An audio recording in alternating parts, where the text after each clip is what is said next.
Hi, how are you?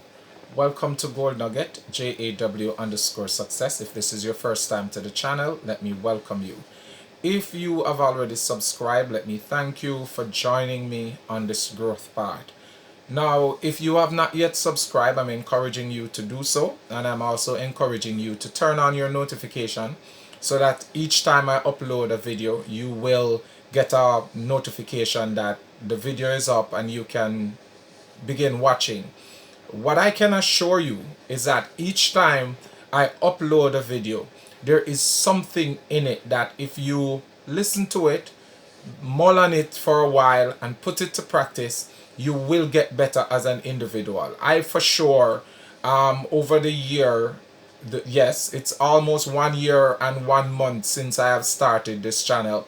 And since I have done so, for those of you who have been following the channel, you would have seen adjustments, you would have seen changes, and little by little I am getting better, and you can attest to that. I'd love for somebody to leave a comment, that says, yeah, I've seen improvement over the videos that you have done in the past up until this one today. Yeah, I am continuing reading snippets from one of the books that I have written, Smorgasbord, and I had promised that I would do so. Before now, I wasn't really focusing on showcasing my books, which are Smorgasbord, as I said, and We Want You to Fly, what your parents are really trying to say. There are individuals who have basically brought this to my attention, that you have written books but you are not featuring them. Why are you doing that? And I have decided, okay, fine, I'm going to start just reading snippets from the book. They are available on Amazon, they are available at Barnes and Nobles, they are available on other sites. Just Google Smorgasbord Junior Watson and it will come up, or Google We Want You to Fly, what your parents are really trying to say, Junior Watson, and it will come up in Google. All right, so they're available online and I want you to go purchase it. Let me know what you think, but I'll be reading snippets out of it from on this channel so you can get an idea of what you will be getting when you buy the book for yourself. All right, so in Smorgasbord, I want to talk a little just before I read what I want to read today. Now, this book, each chapter, I have given them an heading, and I don't call them chapters, I call them tables. So when you open the table of content, for example, you will realize that you won't see chapters, you will see tables. On table 1, we have what is called pearls, sights, and sound as expressed from the heart. Table 2, take it one day at a time. Table 3, choose a virtue and live it. Table 4, snippets, something to munch on while you're thinking or taking a breather. Table 5, by all means, leave a legacy. Table 6, snippets, something to cleanse the palate and kill bacteria in the heart. Table 7, why do I need God? And this is one of the challenging chapters in the book, because sometimes we as individuals bold enough to say we don't need God. So this is an interesting chapter that I will propose that you buy the book just to read. Ambience, the setting, either enhance or detract from the experience. Table 8, the future. Table 9, JAW, moving 2011 to 2020. And for those of us who have lived through 2020, we know what a turmoil of a year it was. So I put my projection, I wrote this book, and to show you how much I have not really gone back and just delve into it. My projection for a 10-year span have been written in this book. Where I am now in comparison to where I was in 2011 when I was writing this book. And the final table in the book is truth amidst the lies. Today I'll be reading from table 5, which I call salads. By all means, leave a legacy. Here goes. Life is filled with many things that are certain. The quicker we acknowledge and accept this, is the sooner we move from delusion to reality, and by extension to having tangible accomplishments. One such certainty is death. I know a lot of individuals do not like talking about it because to them doing so makes one sounds morbid. However, I am not one of such, as I am a wholesome thinker and I love the effervescence of life. Notwithstanding, I accept the reality of death and that which comes with it. I do not fear it as some do, for it is a path we must all travel. A matter of fact, I am looking forward to it because I know where I am going after I die. I do not know when, where, or how I will die, but one thing I know, it is appointed unto man once to die. I know that I will, therefore I will make sure that I pattern the scriptures so that when it happens, I will delight in it. Besides, I do not believe dying is all that bad, especially if you are serving the Lord. What I find difficult is living. It is hard to live than to die. So many things with which to concern ourselves or with which to contend. Truly, to live each day takes guts. But if it is so hard to live than to die, why is it that so many persons choose rather to live than to die? Well, because life offers innumerable pleasures, here and now, whereas death is a buzzer that signals that our life's work, good or bad, has ended and our reward is at hand. Thus, it is the fear of receiving that reward that scares us and causes us to cling to life. Deep down in our hearts, we know that there is something wrong with how we are living our lives, and this is so much more the truth when we are outside of God and Christ. Thus, to give up certain for uncertainty is always a problem, and the greatest of all uncertainty to us is that which lies beyond death. This makes the thought of dying even worse, for we know not what to expect for certain in the afterlife. I know some would say that it is our fear of losing people, things that are most precious to us, that makes us cry so much at funeral. I would, however, beg to differ and say no, not so. Subconsciously, a part of it has to do with pride.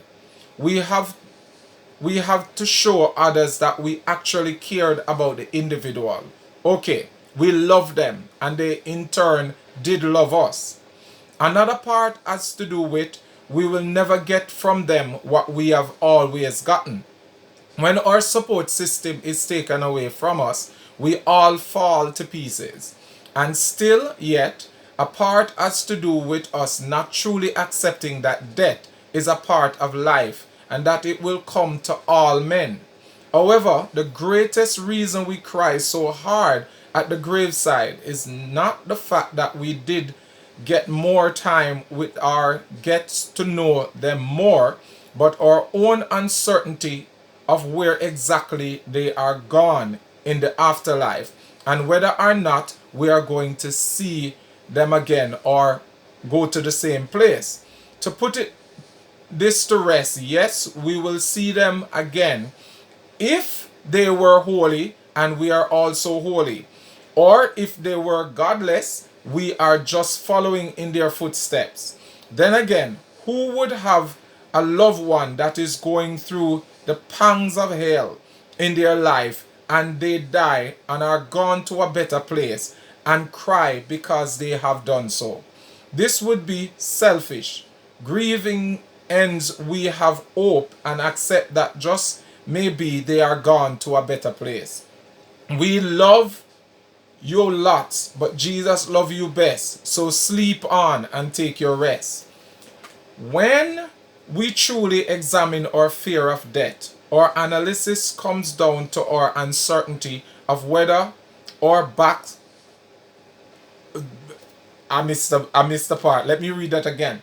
When we truly examine our fear of death, our analysis come down to our uncertainty of whether we have pleased Jesus or if we have made a big mistake in turning our backs on him.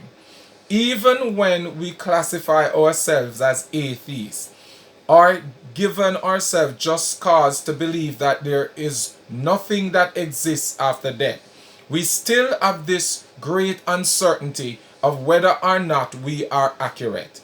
Hell is the wrong place to find out that you have made a big mistake.